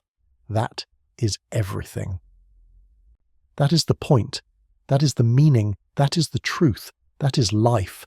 Nothing lasts forever, but everything exists for now, and now is all we have, all we ever have, all that matters, this moment, this breath, this thought, this feeling, this story, this legend, this curse, this blessing, this memory, this honour, this love, this connection, this peace, this rest, this sleep, this dream, this existence, this being, this now, this is, this all, this everything, this enough. You feel this truth settling into you, not as words, not as thoughts, but as feeling, as knowing, as acceptance, as peace. You accept the impermanence, you accept the fading, you accept the forgetting, you accept the ending, because you also accept the existing, the being, the mattering, the loving, the now, and the now is enough. The now is everything. The now is eternal, because it is all there is, all there ever is, all there ever will be. This moment, this eternal present, this now that contains all past and all future, this moment where you exist, where the ancient ones exist, where the tombs exist, where the stories exist, where the love exists, where the memory exists, where everything exists, all at once, all together, all now, all eternal, all impermanent, all fading, all ending, all mattering, all meaningful, all enough. And with this acceptance, this understanding, this peace, you let go. You let go of the need for permanence, for immortality, for eternal remembrance, for lasting impact. You let go of the fear of ending, of fading, of being forgotten, of ceasing to matter. You let go of the desire to last, to persist, to continue. You simply accept. Accept that you are here now, that that is enough, that the now is all, that the present is eternal, that the moment is everything, that existence itself is the point, not duration, not memory, not impact, just existence, just being, just now, just this, just peace. Your breathing is so slow now, so gentle, so quiet. You're barely breathing at all. Your heartbeat has slowed to match, slow, steady, quiet. Your body is completely still, completely relaxed, completely at rest. You're like the ancient ones, like the mummies, like the dead, still, silent, peaceful, at rest. Not dead, but participating in death. Not ended, but tasting ending. Not forgotten, but understanding forgetting. Not ceased, but accepting ceasing. Not nothing, but understanding nothing. Not gone, but ready for going. Not finished, but at peace with finishing. Not over, but okay with over. Not ended, but complete. Not dead, but at rest. At peace. At the perfect still point of existence where life and death meet. Where being and not being merge. Where everything and nothing are the same. Where all is one, where one is all. Where it all simply is. And is enough. And is everything. And is. The 15th whisper is no whisper at all. It is silence. Complete silence. The silence you have been sinking into. The silence you have become. The silence that is everything now. There are no more words, no more thoughts, no more stories, no more legends, no more curses, no more blessings, no more fears, no more loves, no more anything. Just silence, just stillness, just peace, just rest, just this, just being, just existence, just the eternal now, just the perfect peaceful present. Just the silence that contains everything. That is everything. That is all. And in this silence, you rest, you sleep, you dream, you exist, you are, without words, without thoughts, without identity, without self, without separation, without distinction, without anything that makes you you, just pure existence, pure being, pure awareness, pure peace, pure rest, pure sleep, pure dream, pure silence, pure stillness, pure nothing, pure everything, pure is, pure. The tomb holds you, time holds you, silence holds you, peace holds you, the universe holds you, existence holds you, the eternal now holds you, the sacred space holds you, the ancient ones hold you, the dead hold you, the stories hold you, the legends hold you, the curses hold you, the blessings hold you, love holds you, memory holds you, honor holds you, respect holds you, connection holds you, humanity holds you, life holds you, death holds you, everything holds you, all holds you, is holds you.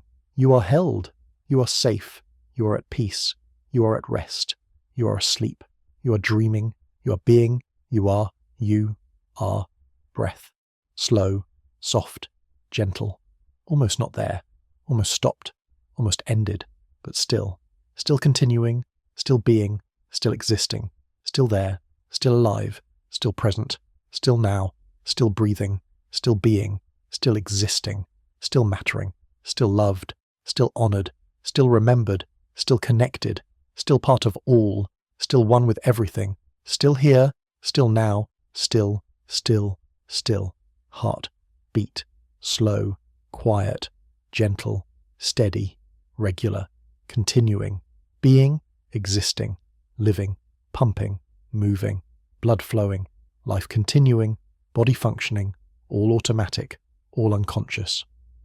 All just happening, all just being, all just existing, all just continuing, all just is, all is, mind, quiet, still, almost silent, almost nothing, almost gone, but still there, still aware, still conscious, still experiencing, not thoughts, not words, not images, just awareness, just existence, just being, just is, the pure consciousness beneath all thought, beyond all thought, without thought, just pure being, pure awareness, pure existence, pure is, pure presence, pure now, pure peace, pure rest, pure sleep, pure dream, pure silence, pure stillness, pure nothing that is everything, pure everything that is nothing, pure is that is all that is, pure. You are the tomb now, the ancient stone, the carved walls, the painted ceiling, the sealed door, the hidden chamber, the sacred space, the resting place, the peace, the silence, the stillness, the eternity, the now, the always, the forever, the moment, the existence, the being, the is, the all, the everything, the nothing, the peace. You are the desert, the sand, the dunes, the wind, the heat, the cold, the day, the night, the stars, the sky, the horizon, the vastness, the emptiness, the fullness, the eternity, the moment, the now, the always, the forever, the is, the being, the existence, the all, the peace. You are the dead, the ancient ones, the mummies, the spirits, the souls, the memories, the names, the stories, the legends, the curses, the blessings, the rest, the peace, the sleep, the dream, the eternity, the now, the always, the forever, the is, the being, the existence, the all, the nothing, the everything, the peace. You are the living, the one hearing this story, the one resting, the one sleeping, the one dreaming, the one breathing, the one existing, the one being, the one now, the one always, the one forever, the one is, the one all, the one everything, the one nothing, the one peace, the one. You are the story, the legend, the myth, the tale, the words, the silence, the meaning, the meaningless, the important, the trivial, the eternal, the brief, the now, the always, the forever, the is, the being, the existence, the all, the everything, the nothing, the peace, the rest, the sleep, the dream, the silence, the stillness, the is, the peace. You are, the verb, the being, the existence, the isness, the beingness, the quality of existing, of being present, of mattering, of existing, of being, of is. You are just that, just being, just existing, just present, just now, just this, just is, and that is enough. That is everything. That is all. That is the answer. That is the question. That is the mystery. That is the truth. That is the curse. That is the blessing. That is the beginning. That is the end. That is the life. That is the death. That is the sleep. That is the dream. That is the peace. That is the rest. That is the silence. That is the stillness. That is the now. That is the always. That is the forever. That is the eternal. That is the moment. That is the all. That is the everything. That is the nothing. That is the is. That is. Peace, rest, sleep, dream, silence, stillness, nothing, everything, all. One is peace, breath, slow, soft, heart, beat, quiet, mind, still, silent, body, rest, peace, soul, sleep, dream, all. One is peace, rest, sleep, silence, still, peace, is, peace, is, peace, is. Peace is